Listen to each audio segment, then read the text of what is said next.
রাতের বেলা সে মোবাইল দেখতেছে, মোবাইলের মধ্যে সে একটু খারাপ দৃশ্য দেখাচ্ছিল।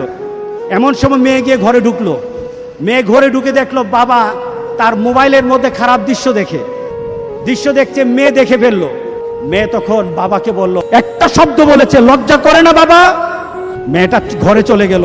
সেই বাবা যন্ত্রণায় ভুগতে আরম্ভ করলো, আরে আমার মেয়ে দেখে ফেললো, আমার মেয়ে কি কথাটা বলেছে, লজ্জা করে না বাবা? সে লোকটা অফিসে চলে গেল, অফিস করতেছে, কিন্তু আর ভালো লাগে না। মেয়েটা কি বলেছে, লজ্জা লাগে না বাবা?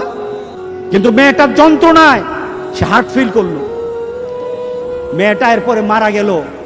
বাবা যখন বাড়িতে ফিরে আসলো, বাবার মাথাটা নোয়া, লজ্জিত একটা মুখ। এখনই আমার মেয়ের সাথে দেখা হলে আমার কানে বাজতেছে, আমার মেয়ে আমাকে বলেছে, লজ্জা লাগে না বাবা? আমি কিভাবে আমার মেয়ের সামনে যাব? এই চিন্তা যখন করতেছে, এমন সময় দরজা খোলার সাথে সাথে একটা চিৎকার শুনলো। স্ত্রী চিৎকার বলতেছে, আমার মেয়েটা মারা গেছে। বাবার কানে তখন বাজতেছিল রাতের কথা, লজ্জা লাগে না বাবা? তার জানাজার ব্যবস্থা হলো। মেয়েটাকে যখন কবরের মধ্যে দাফন করে দেয়, কবরের মধ্যে রাখা অবস্থায় বাবা চিৎকার করার কথা ছিল,